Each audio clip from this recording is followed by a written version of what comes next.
회복에도 방향이 있다는 거 아십니까? 쉬어도 잘 회복되지 않는 분들이라면 오늘 이 영상이 도움이 되실 겁니다. 저도 오랫동안 회복은 많이 쉬는 거라고만 생각했습니다. 그런데 왜 쉬었는데도 회복되지 않을 때가 많은 거예요? 왜 그럴까요? 궁금해서 최근 몇 년 사이 연구들을 쭉 훑어봤더니 단서를 찾을 수가 있었습니다. 사람은 쉬지 못해서 무너지는 게 아니었습니다. 방향을 잃어서 무너지는 겁니다.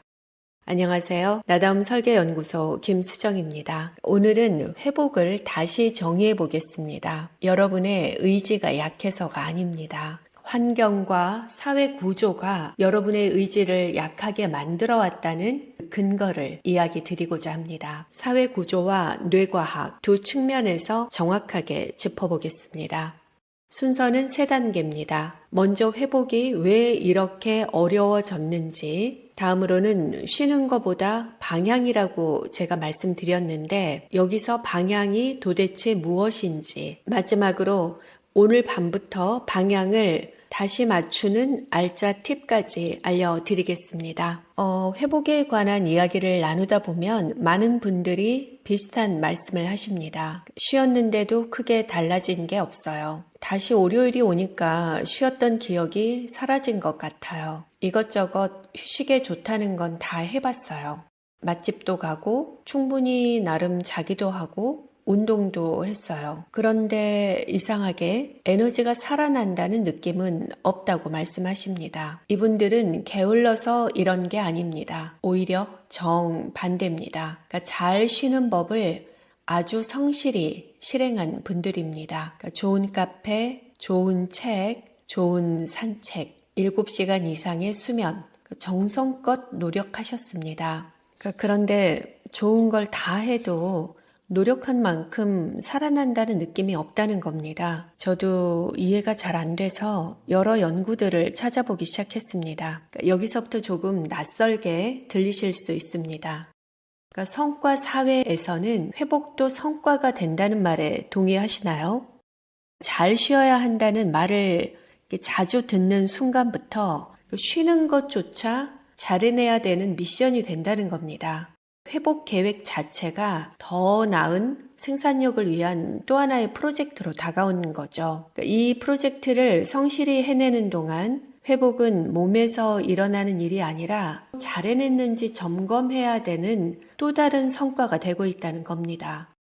이건 개인의 성격의 문제가 아닙니다. 회복까지 과업으로 만드는 어떤 사회 풍조가 우리를 그렇게 만들고 있는 겁니다. 왜 그렇게 됐는지 그 구조를 3가지로 나눠보겠습니다.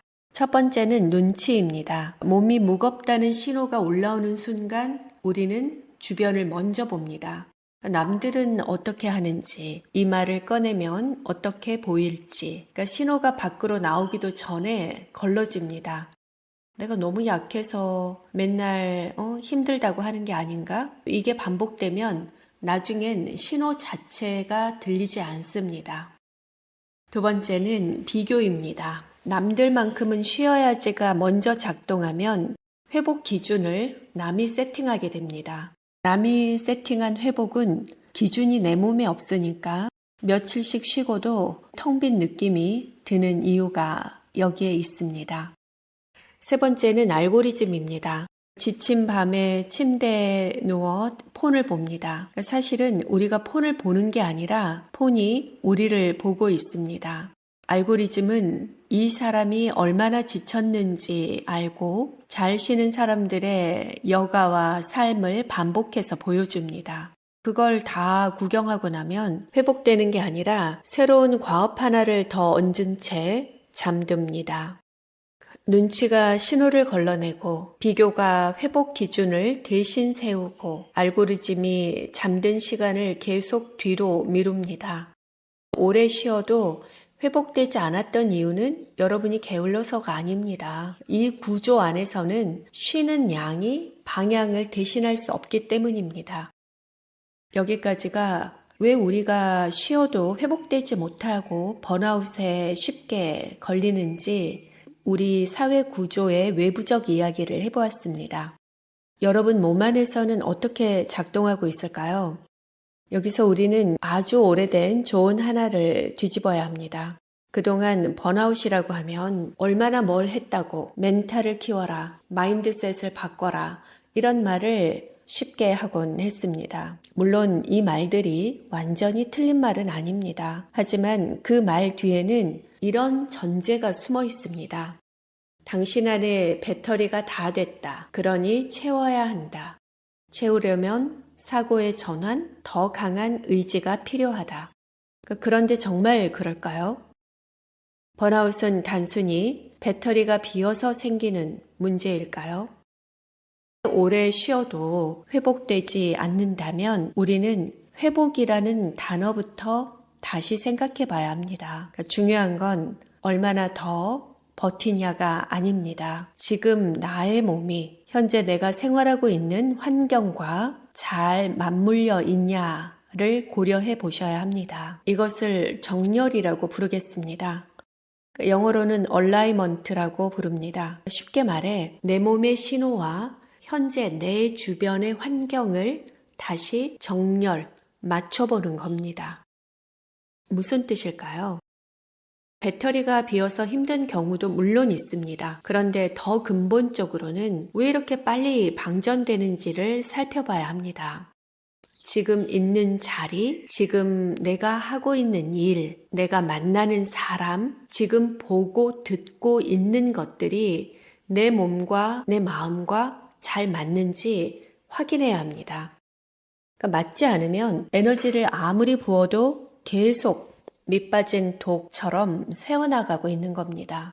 그러니까 반대로 결이 잘 맞으면 아주 짧은 잠깐의 휴식만으로도 몸이 빠르게 반응합니다. 그러니까 정렬은 거창한 개념이 아닙니다. 여러분의 몸은 사실 이미 알고 있습니다. 이건 나에게 맞는다. 이거는 나에게 맞지 않는다. 그 조용한 감각이 사실 가장 먼저 오는 신호입니다. 어쩌면 무시하고 살았던 신호입니다. 그런데 이런 현상은 지치고 뒤처지고 이런 사람에게만 일어나는 게 아닙니다. 성과를 이루고 겉으로는 성공한 사람처럼 보여도 그런 분들에게도 일어납니다. 그러니까 제 주변에도 누가 봐도 부러워할 만한 삶을 사시는 분이 있습니다.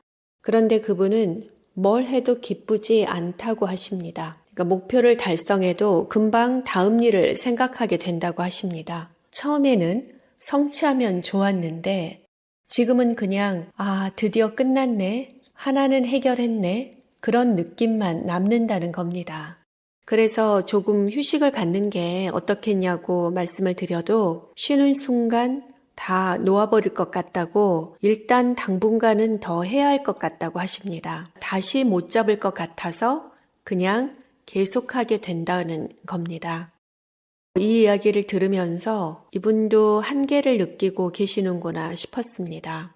상황은 달라도 앞에 지치셨던 분과 다른 사람 눈에는 성공적인 삶을 살고 있어 보이는 이분에게서도 사실 비슷한 신호가 잡히고 있었습니다. 몸은 둘 다 힘들다라고 말하고 있던 겁니다. 회복을 단순히 쉬는 게 아니라 배터리를 충전하는 게 아니라 방향을 다시 정렬하는 것이라는 제 정의는 감각적인 말만은 아닙니다. 학술적으로도 뿌리가 있습니다. 자기 결정 이론은 인간에게 세 가지 기본 욕구가 있다고 봅니다. 자율성, 유능감, 관계성입니다. 자율성은 내 삶의 선택의 주도권이 나에게 있다라는 감각. 유능감은 나는 이 일을 해낼 수 있다는 감각입니다. 관계성은 나는 믿을 수 있는 사람들과 연결돼 살아가고 있다는 감각입니다. 그런데 인간의 이 기본적인 세 가지 욕구 중 하나만이라도 오래 방치되면 사람은 단순히 피곤해지는 데서 끝나지 않습니다. 점점 지치고 마음이 황폐해지고 결국 번아웃으로 이어질 수 있습니다. 그래서 단순히 휴식이 짧아서인가라고 생각할 문제만은 아니라는 겁니다. 인간에게 필요한 이 핵심 욕구, 자율성, 유능감, 관계성이 오랫동안 맞지 않은 계속 소모되고 달아왔기 때문일 수 있습니다. 여러분은 어떠신가요? 쉼을 채워도 성과를 채워도 여전히 힘들고 지치신다면 여러분의 기본적인 욕구와 정렬이 맞지 않은 상태일 수 있습니다. 사람은 단순히 지친다고 자기 신호를 잃지는 않습니다. 자기 신호를 너무 오래 무시해서 지쳐가는 겁니다. 회복하려고 쉬어도 회복된 느낌이 들지 않았던 건 방향이 어긋난 회복을 반복했던 건지도 모릅니다. 그러니까 방향이 어긋난 회복을 반복하면 몸은 실제로 더 지칩니다. 여기서 이런 생각이 드실 수 있습니다. 그러니까 결국 덜 힘든 일을 하면 되는 거 아닌가? 그런데 이상한 일이 있습니다. 똑같이 힘든 하루를 보내고도 한쪽은 소진되고 한쪽은 오히려 살아나기도 합니다. 같은 시간, 같은 피로인데 말입니다. 왜 그럴까요? 다른 일을 하는 두 사람을 떠올려 보겠습니다. 두 분은 컴퓨터 앞에 앉아 있습니다. 같은 자세, 비슷한 시간입니다. 한 사람은 밤 늦게까지 영상을 편집합니다. 벌써 몇 시간째인데 시간이 어떻게 갔는지 모릅니다. 피곤한데 이상하게 기운은 남아 있습니다. 다른 한 사람은 회사에서 보고서를 만듭니다. 2시간을 했을 뿐인데 머리가 터질 것 같습니다. 끝나고 나면 아무것도 하기 싫습니다. 같은 컴퓨터에 비슷한 자세로 앉아서 일을 했는데 왜 이렇게 다를까요? 한쪽은 자기가 하고 싶어서 한 일입니다. 무엇을 어떻게 만들지 스스로 정하고 결과물이 쌓이는 게 눈에 보입니다. 다른 한쪽은 시켜서 합니다. 형식도 방향도 위에서 정해져 있습니다. 잘해도 티가 안 나고 틀리면 지적받습니다. 한 가지 사례를 더 보겠습니다. 주말 내내 아이와 놀아준 부모가 있습니다. 한 부모는 어릴 때 꿈이 행복한 가정에서 아이와 노는 게 가장 행복한 그림 중에 하나였던 사람이고, 다른 한 사람은 아이가 여전히 예쁘지만 아이를 키우는 것에 대해서 구체적으로 생각을 해본 적이 없습니다. 육아에 대한 꿈도 없고 내가 그리는 행복한 가정의 구체적인 모습도 별로 없습니다. 하루 종일 요구하는 아이의 요청과 지치지 않는 아이의 체력이 너무나 버겁습니다. 하지만 오랜 기간 아이를 갖기를 꿈꿨고, 아이가 생기면 어떤 가정을 이루고 싶고 아이랑 무엇을 하고 싶고 이런 그림이 있는 사람은 피곤보다는 아이의 성장에서 느끼는 기쁨이 더 큽니다.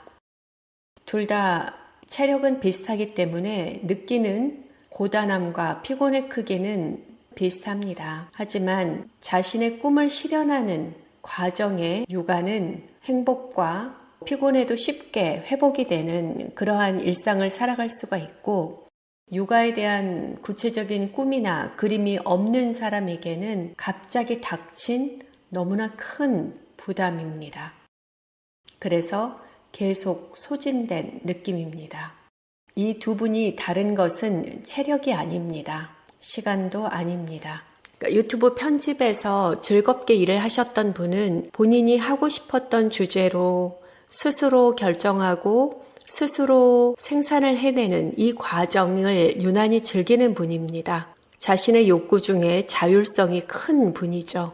육아에 대한 구체적인 꿈을 그렸던 분은 육아라는 과정 자체가 내가 생각한 것을 해낼 수 있다라는 그 유능감도 채워주고 있습니다. 그리고 아이와의 관계, 가족 간의 관계가 구체적으로 어떻게 소중하게 나에게 의미가 있는가에 대한 숙고의 시간이 있었기 때문에 지금 갖는 육체적 피로는 작게 느껴질 뿐입니다. 인간의 기본 욕구인 자율성, 유능감, 관계성이 채워지는 일을 하고 계신다면 몸은 피곤해도 마음은 소진되지 않습니다. 어느 누가 아이에 대해서 애정이 없고 어느 누가 나의 가정을 행복하게 만들고 싶지 않겠습니까? 하지만 준비 없이 닥친 현실은 너무나 다릅니다. 자기결정 이론을 연구한 판덴브룩과 동료들은 99개의 연구를 한데 모아 분석했습니다. 자기결정 이론 메타 분석인데요. 정리하면 이렇습니다. 자율성, 유능감, 관계성이 채워질수록 번아웃은 낮아지고 활력은 높아집니다. 그러니까 같은 업무량이라도 이 욕구가 채워진 사람은 덜 소진됐습니다. 그러니까 번아웃을 가르는 건 일을 얼마나 했느냐만은 아니라는 겁니다. 그 일을 하는 동안 내가 자율성, 유능감, 관계성을 채워갔느냐 아니면 깎였느냐 였습니다. 번아웃의 반대는 휴식이 아닙니다. 내 욕구와 지금 하는 일이 다시 정렬되는 겁니다. 그러면 이런 생각이 드실 수 있습니다. 그럼 욕구만 채워주면 안 쉬어도 되는 건가? 물론 그건 아닙니다. 휴식은 여전히 필요합니다. 다만 휴식에도 우리가 오해하는 지점이 하나 있습니다. 많은 분들이 이렇게 합니다. 바쁘니까 짧게 자주 쉬면 되지. 하루 5분씩 자주. 이미 익숙한 방식입니다. 그런데 이 방식에 대해서도 2335명의 데이터는 다른 답을 보여줍니다. 22개의 실험에서 2335명 이 데이터를 종합한 대규모 메타 분석이 있습니다. 2022년 국제학술지 플러스1에 실린 알블레쿠스 연구팀의 연구입니다. 주제는 짧은 휴식은 정말 회복시키는가? 10분 이내의 짧은 휴식은 활력과 기분을 회복시키는 데는 유효했습니다. 그런데 머리를 많이 쓴 과제 뒤에는 성과까지 회복시키려면 10분 이내로는 부족했습니다. 그 이상이 필요했던 거죠. 여기서 나온 개념이 회복의 최소 유효 용량입니다. 회복에는 최소한의 용량이 있고 그 용량 아래에서는 아무리 자주 반복해도 진짜 회복이 오지 않습니다. 물이 일정 온도에 닿지 않으면 아무리 오래 둬도 끓지 않는 것과 같습니다. 5분 쉬면 기분은 조금 돌아올 수 있습니다. 그러나 뇌는 아직 돌아오지 않았습니다. 쉬었는데도 여전히 무겁다고 느끼는 이유가 여기에 있습니다. 회복의 최소 용량에 닿지 못한 채 계속 다음 일로 밀려가고 있는 겁니다. 매번 30분씩 쉬세요라는 처방이 아닙니다. 이 연구가 말하는 건 처방이 아니라 원리에 대해서 이야기를 하고 있는데요. 회복에는 용량이 있고 그 용량은 어떤 소진 뒤에 있느냐에 따라 달라진다는 겁니다. 그러니까 가벼운 사무 작업 뒤에는 5분 눈 감기가 유효할 수 있습니다. 그런데 감정적으로 힘든 회의 뒤에 5분 스크롤은 기분은 잠깐 돌려도 뇌는 회복시키지 않습니다.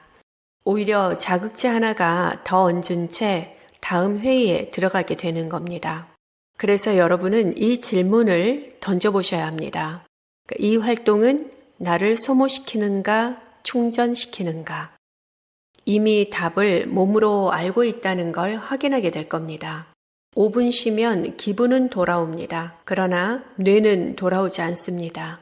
회복에는 최소 유효 용량이 있고 그걸 채우지 못하는 짧은 휴식의 반복은 회복이 아니라 회복을 미루는 겁니다.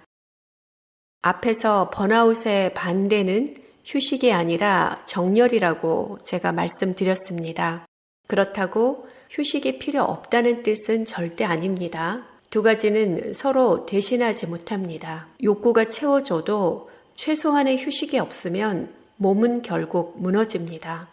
반대로 아무리 쉬어도 욕구가 깎이는 상황이면 소진은 멈추지 않습니다.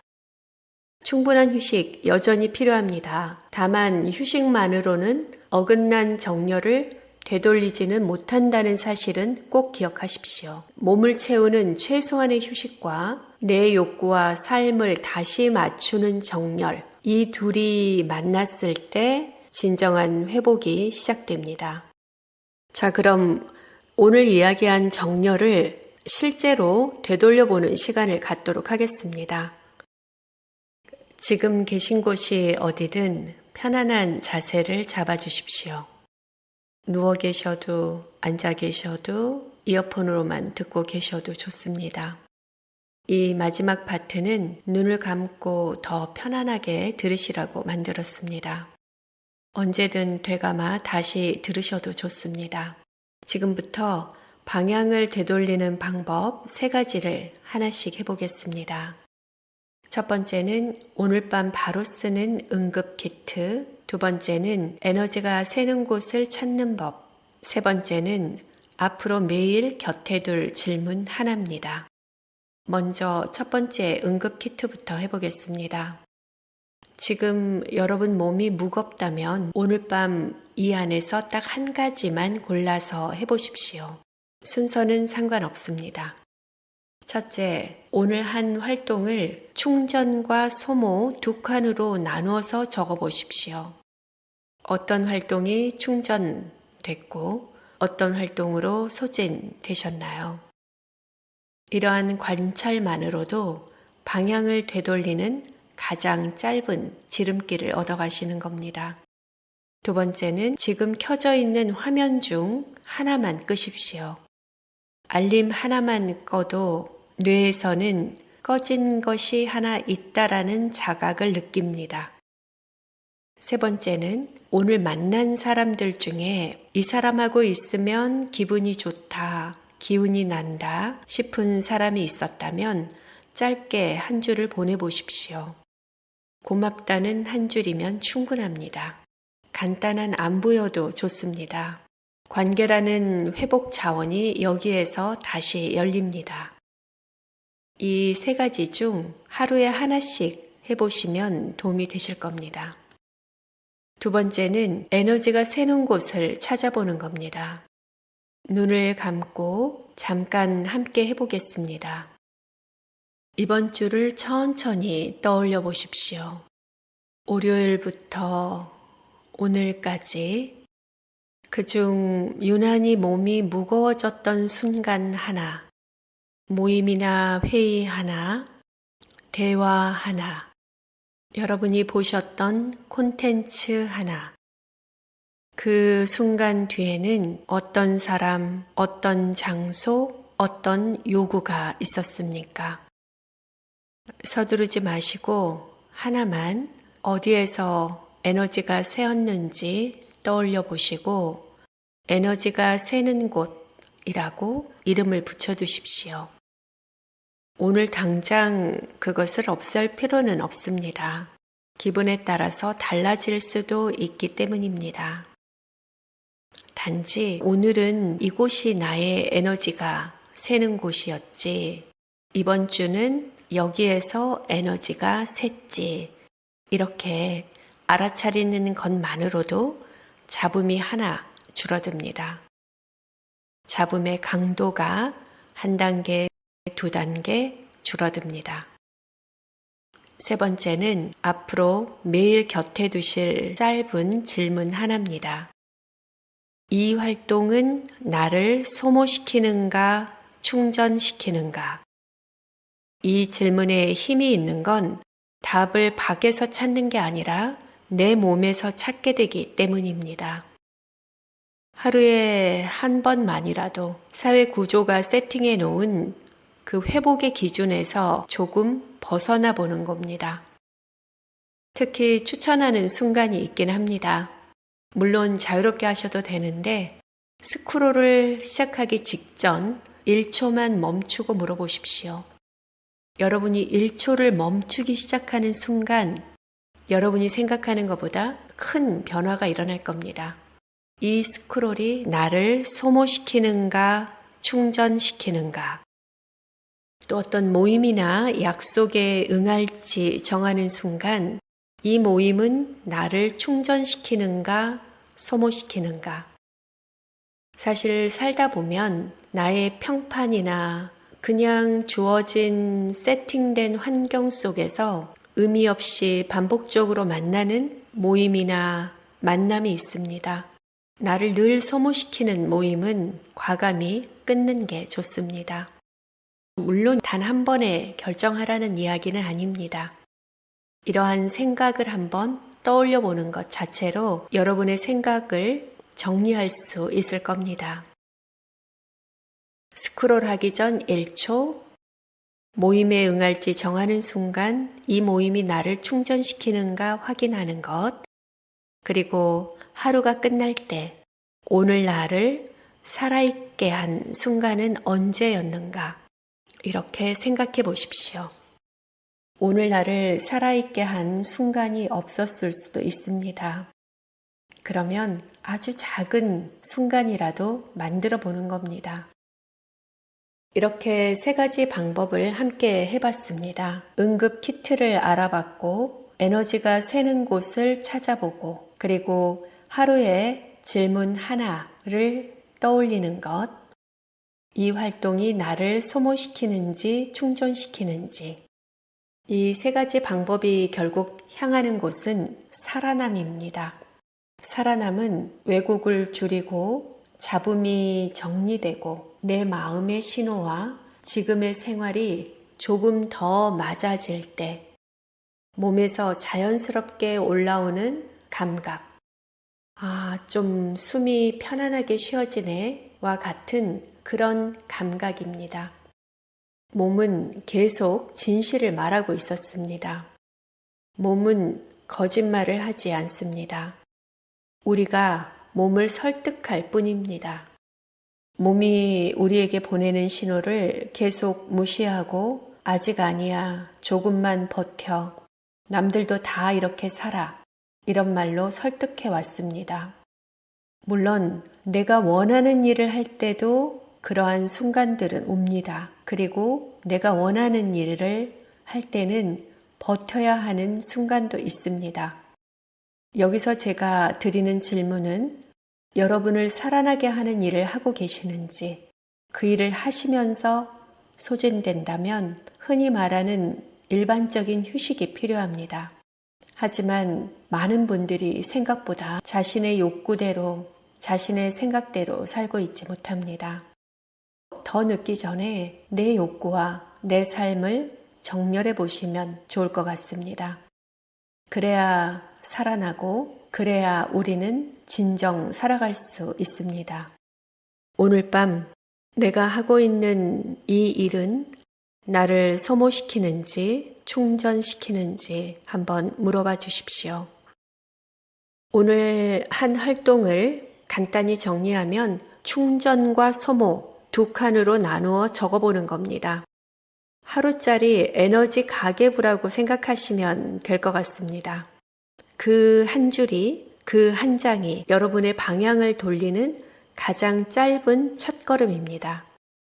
여러분의 에너지 경향성을 좀 더 진단해 보고 싶으시면 설명란과 댓글 고정란에 에너지 경향성 진단지 링크를 걸어두겠습니다. 지금 에너지가 어디에서 새고 어디서 충전되는지를 확인해 보실 수 있습니다. 이 진단은 여러분을 어떤 유형으로 가두지 않습니다. 나는 열정너다라가 아니라 지금 나의 에너지는 성취 중심으로 흐르고 있다처럼 지금 이 시기에 나를 읽는 용도로 사용하시기 바랍니다. 삶을 바꾸는 것은 더 큰 힘이 아니라 더 정확한 방향입니다. 오늘은 그 방향을 회복이라는 관점에서 살펴봤습니다. 여러분의 선택은 여러분만의 이야기를 만듭니다. 나다운 삶을 디자인하세요.